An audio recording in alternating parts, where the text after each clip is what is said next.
মুখ্যমন্ত্রীর অনুরোধের পরেও কাজে যোগ দিলেন না রানীগঞ্জের বাসন্তী দেবী বিদ্যালয়ের শিক্ষক শিক্ষিকারা। স্কুলে পরীক্ষা চলার ফলে চরম সমস্যায় পড়েছে স্কুলের প্রধান শিক্ষিকা। ২৭ জনের মধ্যে মাত্র ১৫ জন শিক্ষক শিক্ষিকাকে নিয়ে পরীক্ষা পরিচালনা করতে হচ্ছে প্রধান শিক্ষিকাকে। ৬০ থেকে ৭০ জন ছাত্রী পিছু একজন শিক্ষক নজরদারিতে চলছে পরীক্ষা। প্রসঙ্গত, সুপ্রিম কোর্টের নির্দেশে ২৬,০০০ শিক্ষক বাতিল হওয়ার ঘটনায় রানীগঞ্জ বাসন্তী দেবী বিদ্যালয়ে প্রভাব পড়েছে। এই স্কুলে ২৭ জন শিক্ষক শিক্ষিকার মধ্যে ১২ জন শিক্ষক শিক্ষিকা চাকরি হারিয়েছে। তাতেই এই স্কুল পরিচালনা করতে চরম সমস্যায় পড়েছে প্রধান শিক্ষিকা সহ স্কুল প্রবন্ধন কমিটি।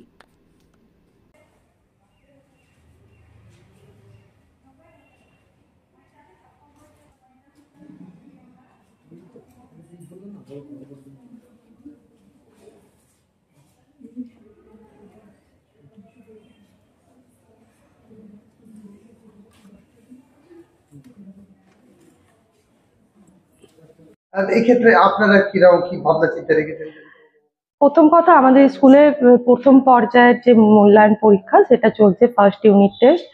তো সেই ছাত্রদের কথা ভেবে আমরা কিন্তু এই আন্দোলনের দিকে যাইনি। আমাদের হেডমাস্টার মশাই যা বলেছেন আমাদের স্কুলে আসার কথা, এবং সত্যি কথা আমাদের তো ফার্স্ট প্রায়োরিটি স্টুডেন্টরা হওয়া দরকার, তাই আমরা এই কথাটা ভেবে আমরা কিন্তু ওই আন্দোলনের দিকে যাচ্ছি না। আগামীতে যদি সংগঠন কিংবা আপনাদের ডাক দেয় সেক্ষেত্রে কি আপনারা তখন ভেবে দেখবো। আমরা তো কোনোদিনও চাইনি যে কোনো আন্দোলন আমাদের করতে হোক, কারণ আমরা ভাবি যে যিনি আমাদের আছেন তিনি আমাদের জন্য সবসময় ভাবেন এবং ভাববেন। ওই আশাটাই আমরা এখনো পর্যন্ত রেখেছি এবং ভবিষ্যতেও আশা করি ওই রকম আমরা সদর্থক কিছু পাবো। তাই আমরা এই আন্দোলনের দিকে এখন যাচ্ছি না। আর স্কুলে যেহেতু পরীক্ষা চলছে, স্কুলের কোনো ক্ষতি আমরা চাই না। কি মনে হচ্ছে এই যে প্রচুরভাবে একটা শিক্ষা ক্ষেত্রে এটা কি মনে হচ্ছে? শিক্ষাক্ষেত্রে একটু তো প্রভাব পড়বেই, অনেক স্কুল তো অনেক রকম ভাবে হ্যাম্পার হবে। আমরা চাই যে সবটা যেটা নিয়ম সেই নিয়ম মাফিকই কাজ হোক। তবে হ্যাঁ, শিক্ষকের অভাব তো সব জায়গাতেই আছে, এটার ফলে একটু তো প্রভাব পড়বেই। আমার নাম হচ্ছে সীমা পাল, পার্শ্ব শিক্ষিকা, শিয়াসুর রাজত্ব। জন আমাদের প্যানেলে ছিলেন, তারা আজকে কেউই আসেনি। যতদূর শুনেছি কাল ওরা মিটিং অ্যাটেন্ড করেছেন নেতাজি ইন্ডোর স্টেডিয়ামে, আজকে ওরা কেউই আসেননি। স্কুলে পরীক্ষা চলছে, স্কুলে 12 জন চলে যাওয়ার ফলে পরীক্ষা চলাকালীন এক একটা রুমে 60 জন স্টুডেন্ট পিছু একজন গার্ড দিচ্ছেন। কোথাও কোনো হল রুমে হচ্ছে 75 জন পিছু একজন টিচার গার্ড দিচ্ছেন। আর প্যারা টিচারের সংখ্যাও কমে গেছে, 5 জন ছিলেন, বিভিন্ন জায়গায় ট্রান্সফার হয়ে গিয়ে এখন তারা 3 জনে দাঁড়িয়েছেন। স্কুলের প্রতি দায়বদ্ধতার কারণে ওরা এসেছেন, বলেছেন যদি কিছু ডিউটি দেন করব, তবে যে কোনো মুহূর্তে সংগঠনের ডাক পেলে ওরা হয়তো চলে যাবেন। তো তাহলে এই মুহূর্তে ওই যে বললাম যে 60 জন পিছু একজন গার্ড দিচ্ছেন, 75 জন পিছু একজন টিচার গার্ড দিচ্ছেন। এইটা হচ্ছে এখন পরীক্ষা চলাকালীন। তারপর যখন খাতা দেখার ব্যাপার হবে তখন জানি না কি হবে।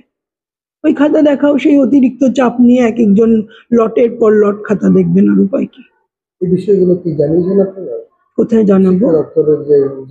শিক্ষা দপ্তরে তো 12 জন টিচার নেই, এটা তো জানেন, ওরা আমাদের থেকে খবর নিয়েছিলেন, স্কুলকে জিজ্ঞেস করে খবর নিয়েছিলেন আপনাদের কতজন টিচার গেছেন, জানিয়েছি 12 জন টিচার গেছেন।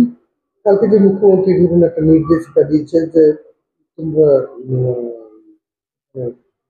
নিজের কাজে ফিরে যাও, সেটা ওরা কি ঠিক করেছেন, ওদের মধ্যে ওটা কি ঠিক হয়েছে সেটা তো আমি জানি না। ওদের সঙ্গে মিটিং এর পরে আর আমার কথা হয়নি। স্বেচ্ছায় শিক্ষাদানের জন্য বলেছিলেন না, ভলান্টিয়ারি? হ্যাঁ, বলে তো ছিলেন, এবার ওটা ওরা ডিসাইড করবেন।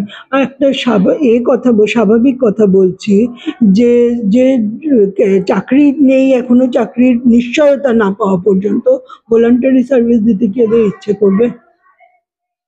বুঝতে পারছেন না?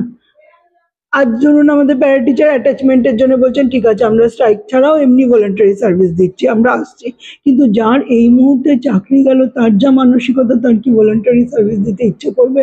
আমরা তো সেই জন্য কিছু বলতে পারি না। শ্রুতি গাঙ্গুলি।